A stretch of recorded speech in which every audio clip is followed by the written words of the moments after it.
Were the 11th and 12th kings of Israel also bad? What use is prayer and turning back to doing wrong? Let's continue the saga in 2 Kings chapter 13. Though God rescued Israel from an invasion under King Jehoahaz, did the nation keep sinning? Jehoahaz, son of Jehu, became king of Israel in the 23rd year of Joash's rule in Judah. Jehoahaz ruled 17 years from Samaria and disobeyed the Lord by doing wrong. He never stopped following the example of Jeroboam, who had caused the Israelites to sin. The Lord was angry with the Israelites, so he let King Hazael of Syria and his son Ben-Hadad rule over them for a long time. Jehoahaz prayed to the Lord for help, and the Lord saw how terribly Hazael was treating the Israelites. He answered Jehoahaz by sending Israel a leader who rescued them from the Syrians, and the Israelites lived in peace as they had before. But Hazael had defeated Israel's army so badly that Jehoahaz had only 10 chariots, 50 cavalry troops, and 10,000 regular soldiers left in his army. The Israelites kept sinning and following the example of Jeroboam's family. They did not tear down the sacred poles that had been set up in Samaria for the worship of the goddess Asherah. Everything else Jehoahaz did while he was king, including his brave deeds, is written in the history of the kings of Israel. Jehoahaz died and was buried in Samaria, and his son Jehoash became king. Just to confuse things, was there also a King Jehoash of Israel? But was this king also evil in the manner of the northern kings?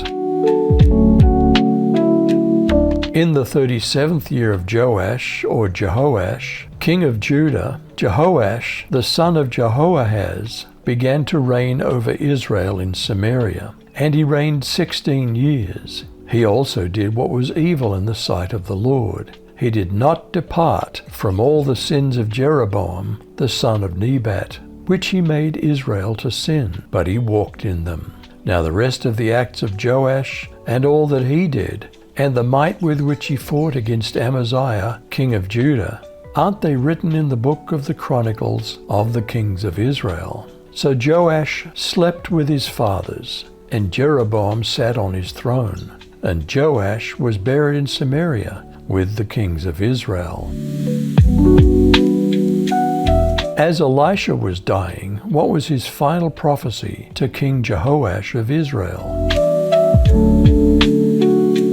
When Elisha became sick with the illness that he died from, Jehoash, king of Israel, went down and wept over him and said, my father, the chariots and horsemen of Israel." Elisha responded, "Take a bow and arrows." So he got a bow and arrows. Then Elisha said to the king of Israel, "Put your hand on the bow." So the king put his hand on it, and Elisha put his hands on the king's hands. Elisha said, "Open the east window." So he opened it. Elisha said, "Shoot." So he shot. Then Elisha said, "The Lord's arrow of victory, yes, the arrow of victory over Aram. You are to strike down the Arameans in Aphek until you've put an end to them." Then Elisha said, "Take the arrows." So he took them. Then Elisha said to the king of Israel, "Strike the ground." So he struck the ground 3 times and stopped.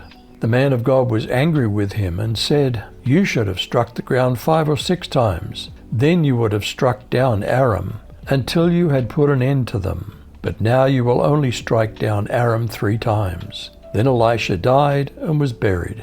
Now Moabite raiders used to come into the land in the spring of the year. Once, as the Israelites were burying a man, suddenly they saw a raiding party. So they threw the man into Elisha's tomb. When he touched Elisha's bones, the man revived and stood up. How did Elisha's prophecy find fulfillment as the Arameans or Syrians attacked? Meanwhile, King Hazael of Aram had been oppressing Israel throughout the reign of Jehoahaz. But the Lord showed grace to them, displayed his compassion toward them, and turned to them due to his covenant with Abraham, Isaac, and Jacob. he would not destroy them or evict them from his presence up until that time.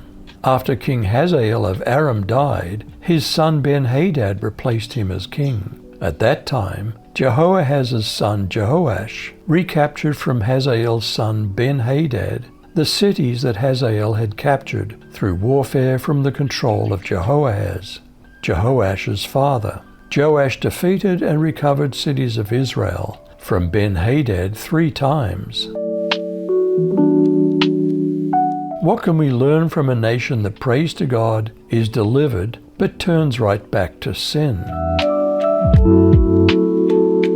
For if after they've escaped the pollutions of the world through the knowledge of the Lord and Saviour, Jesus Christ, they're again entangled therein and overcome, the latter end is worse with them than the beginning. For it had been better for them not to have known the way of righteousness, than after they have known it, to turn from the holy commandment delivered to them. But it is happened to them according to the true proverb, the dog is returned to his own vomit again, and the sow that was washed to her wallowing in the mire. Were the 11th and 12th kings of Israel also bad? What use is prayer and turning back to doing wrong? You decide.